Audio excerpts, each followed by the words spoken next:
Bueno, y antes de conocer esta tercera idea, voy a presentar a los selectores que me acompañan ahora mismo en el estudio Enfinet. Conrado Larroche, ¿qué tal? ¿Cómo estás, Conrado? Hola, Vicente, encantado de estar aquí. ¿Cómo estás? Muy bien, un placer tenerte con nosotros. Muchas gracias. Conrado es responsable de análisis y selección de fondos en DPM Finanzas. Y Manuel Rodríguez Torrecillas, ¿qué tal, Manuel? ¿Cómo estás? Muy bien, gracias, Vicente, por invitarnos. Un placer contar contigo, selector de fondos especializado en la parte de renta fija de Avante. Pues si estáis preparados, vamos a recibir ya a nuestro siguiente invitado. Tiempo para ti, Julien. Y terminamos esta primera sesión de BIOS 7 a orillas de otro río, en este caso el Sena. Allí saludamos a Julien Tisserand. Es gestor en Edmond de Rothschild Asset Management.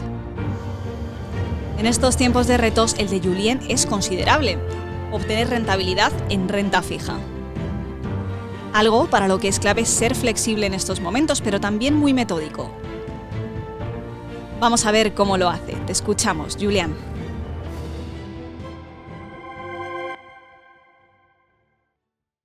Hi everyone, thank you for attending the presentation. So this is a presentation about EDR fund bond allocation. Hola a todos y gracias por atender la presentación. En ella os voy a hablar de EDR Fund Bond Allocation, que es un fondo flexible de EDRAM. Es un fondo de 2.300 millones y en la segunda diapositiva podemos observar cómo la gestiono junto a Nicolas Leprince. Es una estrategia de artículo 8 según la clasificación SFDR y el objetivo de la estrategia es de generar retornos a un horizonte de 3 años, sin importar las condiciones de mercado. Para conseguirlo, contamos con 3 pilares en los que apoyarnos y alcanzar ese rendimiento del que os estoy hablando. En la siguiente diapositiva podemos ver cómo 2 de los pilares son descendentes y el otro es ascendente. Los descendentes están relacionados con factores macro, un enfoque muy a fondo de las decisiones macroeconómicas y de política monetaria. Aquí buscamos una distribución diversificada a través de distintos sectores de renta fija. También usamos el apalancamiento que tenemos en duración y la gestión de la duración modificada, además en las curvas de tipos, tanto en Estados Unidos como Europa, por ejemplo. Estos son nuestros pilares ascendentes y los drivers de rendimiento. En el lado descendente está la selección de crédito que hacemos, con la ayuda de nuestros gestores internos en EDRAM. Ellos están especializados en sectores de mercado para asignar la mejor asignación del fondo a nuestro rendimiento. No escogemos los valores nosotros, porque yo no soy un especialista en este área. Soy un especialista de asignación, por lo que usaré los conocimientos de nuestros gestores de cartera para escoger los bonos adecuados en High Yield. En la cuarta diapositiva, resumimos qué es lo que el fondo puede hacer y sus normas a la hora de invertir. La gestión de la duración es de -2 a +8. Tenemos una cobertura total de riesgos de divisas, por lo que el fondo no asume ningún riesgo de divisas. Solo podemos invertir el 50% en High Yield y mercados emergentes. La exposición a renta variable se permite solo a través de bonos convertibles y como máximo en un 10%. Estas son las normas del fondo a grandes rasgos. Ahora, antes de pasar a la cartera y lo que opinamos en general sobre los mercados de renta fija, quiero hablar un poco del entorno macro y de lo que esperamos de los bancos centrales. Si vamos a la quinta página, el entorno macroeconómico ha experimentado un fuerte crecimiento el año pasado, y eso lo podemos ver aquí en el lado izquierdo. Estos son los principales indicadores de crecimiento en el mundo. Desde el año pasado, entramos en un periodo de desaceleración que creemos va a continuar. Tenemos muchos factores en el mundo que van en nuestra contra en estos momentos. Por ejemplo, tenemos una alta inflación, tenemos bancos centrales, tenemos un lado fiscal que también está contrayéndose. La política fiscal de los gobiernos, en general, disminuye desde el año pasado. Todos estos elementos actúan ralentizando el crecimiento en un momento en el cual la inflación se mantiene muy alta. Y hablando de inflación, en la sexta diapositiva, opinamos que la inflación está más cerca del pico. No estamos aún en el pico de inflación, pero creemos que nos estamos acercando. Aquí podemos ver el perfil de la inflación en Estados Unidos y Europa. Tenemos algunas de las proyecciones de los analistas de Bloomberg de finales de abril y se puede apreciar lo distintos que son los perfiles Estados Unidos y europeos. En términos generales, esperamos que la inflación en Estados Unidos se rebaje, mientras que en Europa se mantendrá elevada durante los próximos meses por el efecto duradero de los crecientes costes energéticos. Pero advertiría que aún planea mucha incertidumbre sobre el panorama inflacionario. Como gestores de carteras, aún tenemos que ser humildes en cuanto a nuestra capacidad de centrarnos, porque como vemos en la diapositiva, ahora tenemos una dispersión. Las líneas azules en ambas tablas son las predicciones anunciadas de la dispersión. Tenemos rangos del 4% para el resto del año en la dinámica de la inflación. Vemos, por tanto, que a pesar de esta predicción que nos acerca al pico de inflación que he mencionado, existe mucha incertidumbre y aún no estamos seguros de haberlo visto todavía. Esto afectará las decisiones sobre cómo invertimos en la cartera y luego voy a entrar en detalle. En la séptima página tenemos los indicadores internos propios que nosotros usamos para completar nuestros análisis macro y análisis fundamentales sobre las políticas de los bancos centrales. Y estos indicadores son indicadores Risk On, Risk Off, analizando distintos niveles en el mercado que nos ayudan a asignar los activos y a organizarlos dentro del fondo. Estos indicadores nos han sido muy útiles desde 2018. Se puede ver ahí cómo en 2020 apareció el riesgo de la COVID y desde el año pasado es menos arriesgado. El indicador se mueve lentamente hacia Risk Off, que es la línea azul inferior. Desde el año pasado, la mayoría del fondo ha sido bastante risk-off, y ello de nuevo impulsará las decisiones sobre la asignación de la cartera. Vamos ahora a la cartera a día de hoy, en la octava diapositiva. Abajo tenemos la asignación de bonos en cartera en el tiempo y una foto más precisa sobre la asignación a finales de abril. Nuestra duración modificada es de 2,5 años. Bueno, ligeramente por encima, 2,78 años. Se puede apreciar cómo la asignación en los distintos segmentos ha sido muy dinámica en los distintos tipos de activos en los que invertimos. Hablamos aquí de high yield corporativo, deuda financiera subordinada, mercados emergentes, bonos ligados a la inflación y bonos convertibles. Dependiendo de los puntos de vista y la evolución macroeconómica, las asignaciones irán variando en el tiempo. Lo primero que llama la atención es el porcentaje de asignación en general, en términos de exposición a todos estos tipos de activos de riesgo. Estos han ido disminuyendo desde septiembre-octubre, porque en este entorno, debido al endurecimiento de las políticas monetarias de los bancos centrales, ha habido una reducción de la política fiscal y un crecimiento que se ralentiza. Todo ello nos ha llevado a invertir menos en activos de riesgo. En términos de porcentaje de asignación, se puede ver cómo decae lentamente el crecimiento. Si nos centramos ahora en la tabla, podemos ver dónde tenemos nuestra asignación preferida.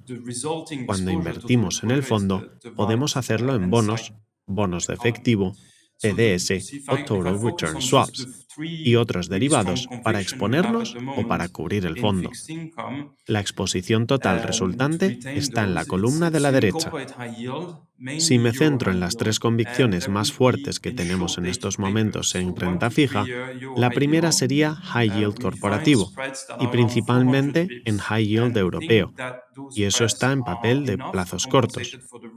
High Yield europeo de 1 a 3 años. Encontramos diferenciales en torno a los 400 puntos básicos. Creemos que esos spreads son suficientes para compensar el riesgo, incluso si la economía se ralentiza durante los próximos meses o par de trimestres. Esa es una de las asignaciones del fondo. Esa es la asignación del 23,5% que se ve. La siguiente es bonos de grado de inversión corporativos y centrado en inversiones europeas. Son de vencimientos cortos también. Nos gusta movernos entre 1 a 5 años. En torno a los diferenciales que encontramos aquí, rondan entre el 1,5 y el 1,8%, y eso es suficiente para recompensarnos por el riesgo que vamos a asumir en los próximos 2 trimestres. Estos spreads eran mucho más estrechos hace unos meses, pero se han abierto de nuevo lo suficiente como para tomar exposición de nuevo. Finalmente, la tercera asignación más importante es la de mercados emergentes, y ahí tenemos un 18% asignado del fondo, un 15% a gubernamentales y un 3% a corporativos. Esta exposición a emergentes estatales es una posición estructural del fondo ahora mismo. Creemos que los mercados emergentes sufrieron mucho el año pasado con muchas salidas de dinero, una política de la Fed mucho más restrictiva, la subida del dólar, etc. Estamos en un punto en el que hemos tenido suficientes sorpresas en esta clase de activos, que ya han sufrido mucho. Muchos de los bonos y del yield que encontramos nos parece atractivo en el momento del ciclo en el que nos encontramos. Ya se está descontando en los precios una ralentización. Está en precios una fuerte caída de la economía china y encontramos bonos entre el 8 y el 10% o incluso un 12% en estos segmentos que son atractivos. Voy a entrar en más detalle en la cartera para poder complementar estas asignaciones con nuestro punto de vista de los tipos de interés hoy, en función de estas perspectivas sobre los bancos centrales. Por tanto, en la novena diapositiva tenemos estos tipos y el posicionamiento de la cartera. La cartera está hoy larga en tipos de interés estadounidenses porque pensamos que la Fed está yendo muy lejos y que ya hay muchos descontando en el mercado, mientras que somos neutros en la eurozona. Esos son los dos pilares básicos del fondo. Vamos largos tácticamente, americanos a 5 y 10 años, y neutros en Europa. El motivo de por qué vamos largos en Estados Unidos se puede ver en la gráfica inferior y superior.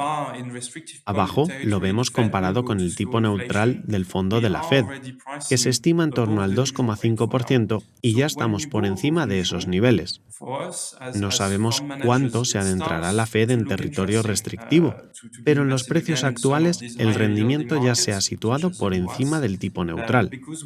Y cuando el yield se va por encima de ese nivel neutral, empieza a ser interesante para nosotros como gestores de fondos el invertir en esos mercados, en esos yields más altos que el nivel neutral que vemos en Estados Unidos, porque no hemos estado por encima de esas zonas muy a menudo.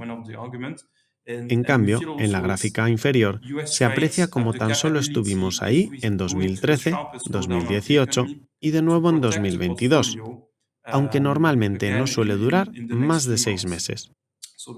Es por lo que somos tácticamente alcistas. Creemos que los tipos americanos tienen la capacidad de proteger a la cartera en los próximos meses, incluso si la desaceleración de la economía es más acusada. Por ello estamos largos en Estados Unidos y en Europa aún somos prudentes, porque el Banco Central Europeo todavía tiene que ponerse al día con el panorama inflacionista, por lo que seguimos siendo muy prudentes con la duración europea. La página 10 nos muestra la evolución de la duración modificada del fondo. Es la línea oscura. El fondo es muy dinámico y oscila entre esta duración de -2 y +8. Durante los 2 últimos años hemos cambiado bastante la duración de buckets e inversiones. Hemos invertido bastante en 2020, algo menos en 2021 y de nuevo bajamos en 2022, evitando así una fuerte pérdida en el fondo. Lo que intentamos conseguir en el fondo al generar este retorno positivo a 3 años es proteger el fondo cuando suben los tipos de interés y capturar ese rendimiento positivo de los tipos cuando se reducen. En la tabla tenemos la contribución de nuestra estrategia de tipos en distintos periodos y lo que el índice de referencia de tipos soberanos han hecho con una duración de 7 a 8 años. Hemos podido rendir mejor que el índice capturando los tipos cuando descienden o protegiendo el fondo cuando los tipos incrementan. En la 12ª diapositiva vemos la evolución de la duración de los spreads en el fondo, la asignación al crédito. Se puede ver cómo intentamos ser dinámicos. Somos un fondo no estático y cambiamos la asignación según los puntos de vista y los fundamentos macroeconómicos, y además usamos derivados para proteger el fondo. Lo que intentamos conseguir es un rendimiento superior al retorno de los bonos de grado de inversión globales, aunque no tanto como el high yield global, que es mucho más volátil. Y si recordáis, tan solo invertimos el 50% del fondo en mercados emergentes y high yield. Sería, por tanto, muy difícil replicar las pérdidas y ganancias del high yield global, pero sí intentamos acercarnos. Queremos ganar tanto como el high yield en buenos tiempos y proteger el fondo cuando vienen mal dadas, para minimizar las reducciones. Tienes esa asignación a esa clase de activos y la línea roja es la duración del spread del fondo. Lo que ha sucedido desde 2020 es que la duración está disminuyendo según las políticas monetarias se endurecen y pasan a ser más restrictivas. Estamos menos seguros del futuro y queremos ser un poco más prudentes con la forma en la que invertimos en el fondo. Lo hacemos disminuyendo los buckets de bonos de efectivo o usando derivados para cubrir. Las barras marrones que están en negativo son las coberturas que tenemos. Las usamos en 2020 y desde finales del año pasado para minimizar las pérdidas del ensanchamiento de los spreads de crédito. Si ves nuestro rendimiento de la estrategia de spreads, el grado de inversión global y el high yield global en la tabla, lo hemos hecho mejor que ambas clases de activos, obteniendo retornos superiores a los bonos gubernamentales. Más 4% en 2020, 1,9% en 2021, lo que es un poco mejor que el grado de inversión global, pero no tan bien como el high yield global. Este año también estamos entre los dos activos. Eso es, en líneas generales, el concepto del fondo y terminaré mi presentación con la diapositiva número 13. Aquí podemos ver el rendimiento y cómo la asignación dinámica a los sectores de renta fija, la asignación dinámica de duración y las curvas han rendido en el tiempo y cómo lo hemos conseguido para nuestros clientes. La línea azul oscura representa la evolución de nuestro fondo Bond Allocation frente a otras clases de activos con las que nos comparamos, también con nuestra categoría de Morningstar, nuestro benchmark, que es un 50% bonos europeos gubernamentales y un 50% corporativos europeos. Lo que se puede apreciar bien en el tiempo es que de media nuestro fondo lo ha hecho mejor que otras clases de activos con menos caídas desde máximos y un mejor ratio Sharpe. Hemos logrado capturar buena parte de las subidas del high yield global, pero sin participar tanto de las caídas. A través de este proceso de asignación dinámico y gestión de duración dinámica, hemos logrado obtener un retorno positivo para nuestros clientes a un horizonte de 3 años consistentemente desde el inicio de la estrategia, allá en 2013. Termino ya en la página 14 y aquí resumo el fondo. Resaltaría las barras en la parte derecha, porque resumen los últimos 7 u 8 años, ese cambio en las clases de activos que podemos usar en el fondo y que refleja muy bien nuestro dinamismo. Utilizamos todas las herramientas a nuestra disposición para generar rendimiento, pudiendo a veces invertir o a veces tomar posiciones bajistas cuando el momento es menos adecuado. Y lo mismo para la duración. El -2 a +8 demuestra que usamos un amplio rango de posiciones de duración en el tiempo. Y aquí termino. Muchas gracias por haber escuchado la presentación. Bueno, muchas gracias a ti, Irene. Vamos a ir con las preguntas de los selectores que me acompañan aquí en el estudio de Finet. Empezamos, si te parece, Conrado, con tu pregunta. Fenomenal. Bueno, muchas gracias por la presentación. La verdad es que es un fondo muy consistente que lleva muchos años en el mercado. Mi pregunta iba un poco cómo... O sea, nos has enseñado una de las slides un indicador macro que ha funcionado muy bien para, pues, en qué momento pues, está risk on y risk off. Creo que ahora mismo pues da una señal de risk off. Sin embargo, en el asset allocation sí que veo que la cartera está un poco más sesgada hacia lo que pueden ser subsectores un poco más risk on, como son el high yield y la deuda emergente. ¿Cómo casan estas dos cosas? Muchas gracias. That's a very good question, thank you. Esa es una muy buena pregunta, gracias. Lo que hemos hecho, y quizás si pudiéramos volver a la presentación sería útil, bueno, igualmente estás en lo cierto.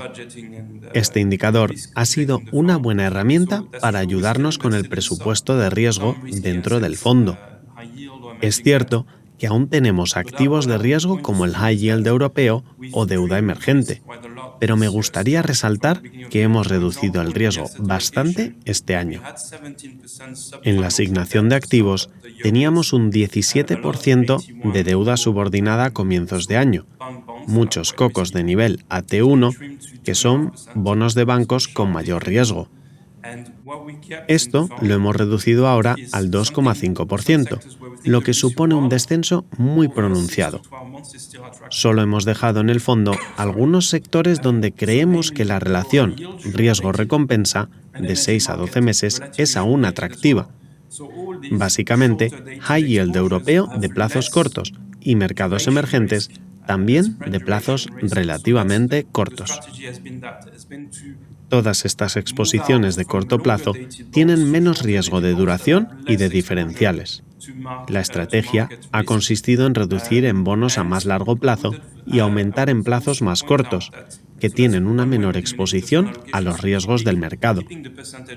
Es una de las maneras en las que hemos disminuido las asignaciones del fondo, manteniendo el porcentaje de exposición en algunos sectores, pero siendo más defensivos en sectores como el high yield europeo o bonos con vencimientos más cortos. Eso ha disminuido el riesgo dentro del fondo. Lo último que me gustaría resaltar es que manteniendo algo de riesgo, todavía podemos usar protección para cubrirlo de vez en cuando.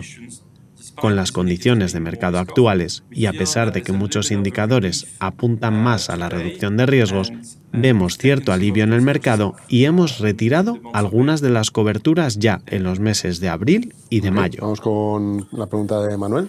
Sí, gracias Julián por la presentación, ha estado muy bien, muy clara. Te quería preguntar bueno, por la actuación de los bancos centrales.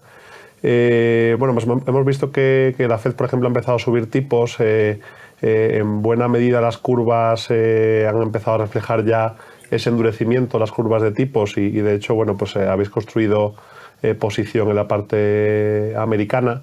Te quería preguntar, el otro lado del endurecimiento viene por la parte de la base monetaria, de la liquidez, y se va a empezar a drenar ya. Quería saber vuestra opinión sobre qué impacto puede tener y si puede afectar o seguir afectando a los spreads de crédito, que incluso haya cierta normalización en la percepción de riesgo y eso puede impactar más aún a los spreads.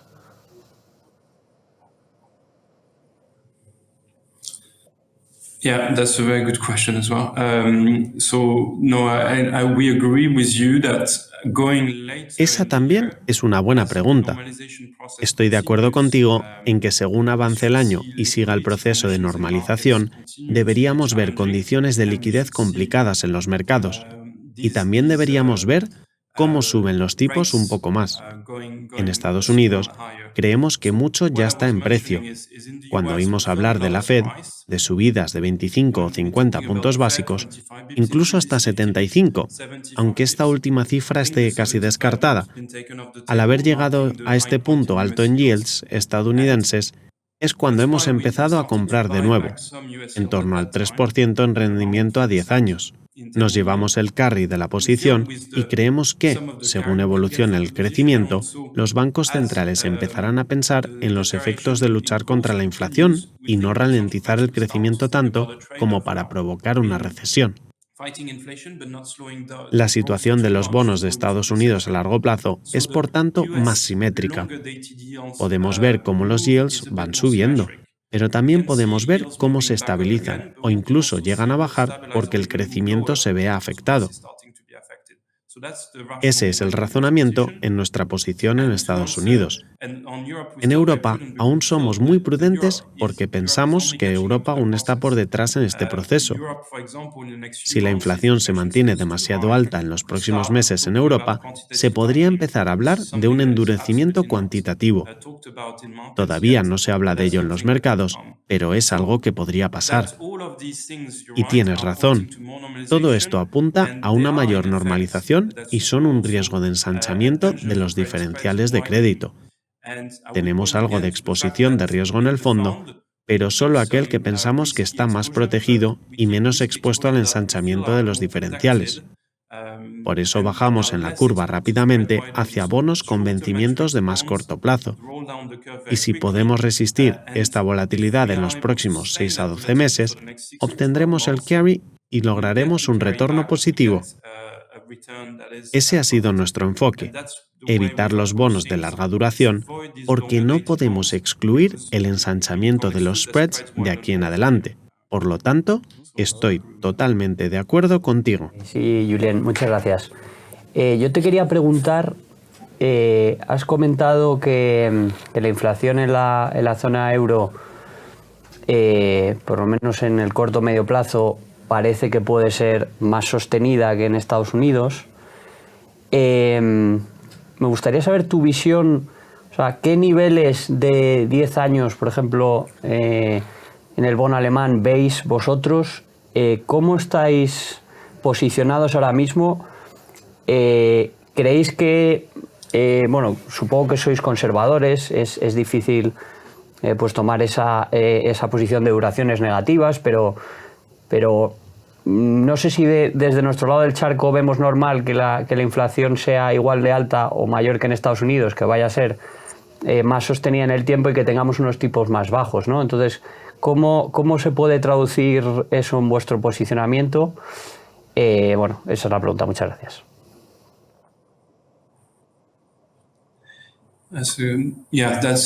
So the view on German Bunds 10-year. La perspectiva en los bonos alemanes a 10 años es que en el mejor de los casos se situarán entre el 1,25 y el 1,5% a finales de año. Si la inflación sigue estando alta durante mucho tiempo, si continúa durante el verano y los meses de septiembre y octubre y se mantiene el crecimiento, el caso de riesgo probablemente suba a 1,75%. En este escenario intermedio, el crecimiento se ralentizará, pero no hasta el punto de entrar en recesión. De nuevo, el equilibrio entre luchar contra la inflación y no ralentizar el crecimiento tanto que entremos en recesión. Si nos mantenemos en este escenario de 1,25 a 1,5% en bonos alemanes y quizá el escenario adverso de unos 75%, donde el crecimiento no va mal, pero la inflación es mucho mayor y los bancos tengan que actuar, de ser así, probablemente lleguemos al 1,75%. El posicionamiento del fondo históricamente ha sido largos en duración en Europa y quizá más que ninguna otra duración en el fondo. Estamos muy cerca de cero en estos momentos. No hemos entrado en negativo, pero estamos muy cerca de cero, porque nos tememos que los yields, los rendimientos, podrían irse aún más arriba en Europa. Manuel. Pues mi siguiente pregunta iría más dirigida a indagar un poco en el allocation que tenéis en crédito. Has mencionado antes que teníais algo de exposición a T1, a subordinadas financieras. Saber si ahí también veis con buenos ojos os está gustando los híbridos corporativos, por ejemplo, también la parte más subordinada de los corporativos industriales y luego saber también qué regiones os gustan en vuestra allocation de deuda emergente.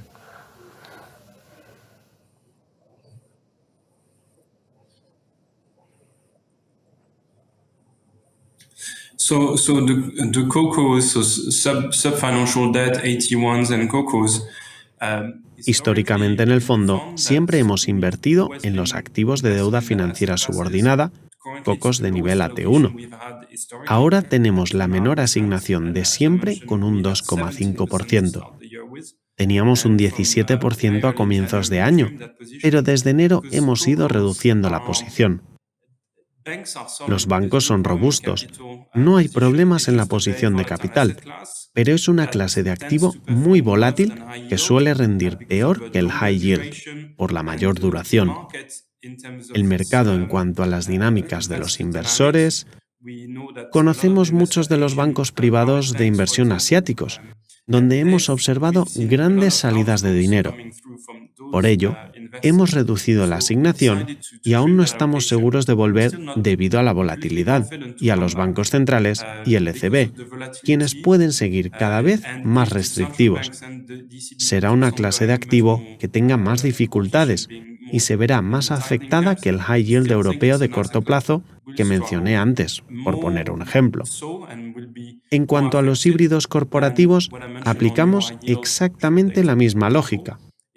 Han rendido mal este año porque están a un nivel de riesgo que está fuera del área de confort de muchos gestores de inversión.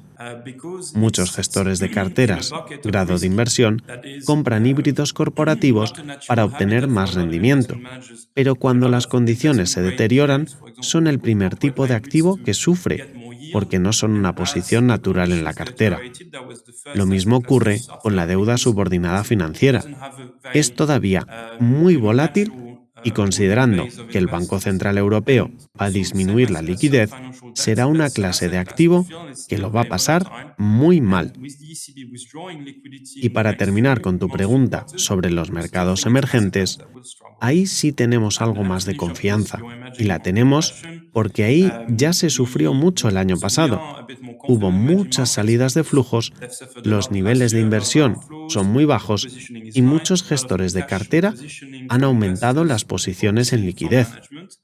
En emergentes, estamos expuestos en África y en América del Sur principalmente, aunque también tenemos un poco de exposición a Europa del Este. Esas son las tres áreas de los mercados emergentes donde nosotros invertimos nuestro dinero. Tenemos tiempo para un par de preguntitas más breves. Vale. Quería preguntarte, Julián, por la parte de las coberturas. Has comentado que utilizáis CDS y Total Return Swaps. ¿Cómo de activos estáis siendo ahora mismo en ese lado, dada la dispersión que hay ahora mismo dentro de cada subactivo de la renta fija?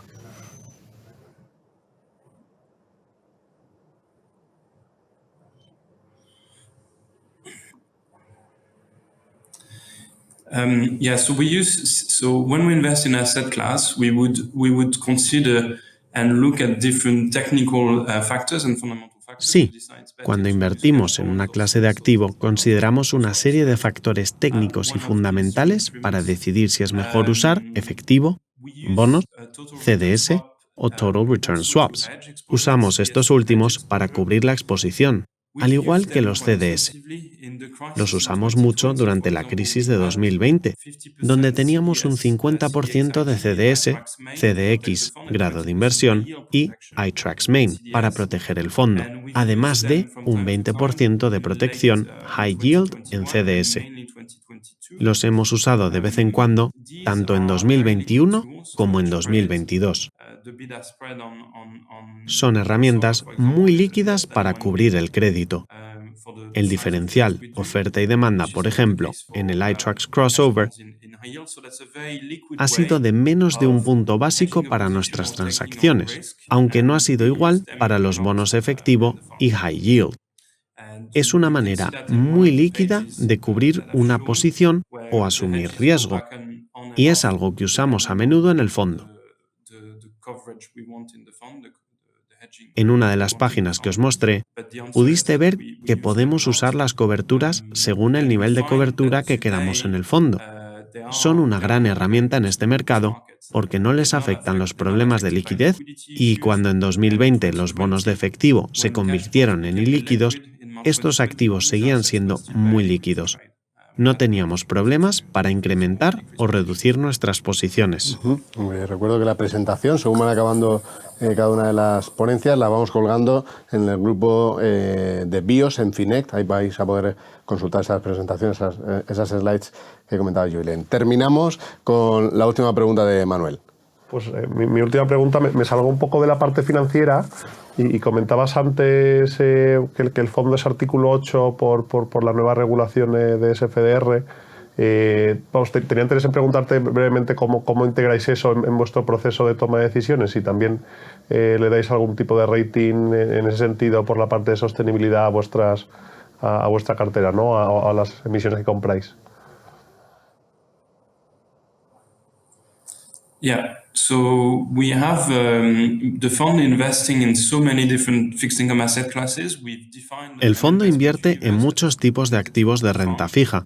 Hemos definido un universo de inversión que representa al fondo, con un 25% en bonos estatales, 25% en grado de inversión global, 25% en mercados emergentes y otro 25% en high yield. En este sentido, respetamos las métricas del fondo y sus límites. También es representativo de la asignación del fondo en estos tipos de activos en el tiempo, con los distintos márgenes de maniobra. Cuando vemos este universo, al ser artículo 8, tenemos que tener mejores valoraciones que ese universo. Por ello, calificamos todos los bonos con proveedores que utilizan ratings de sostenibilidad internamente para valorar los bonos.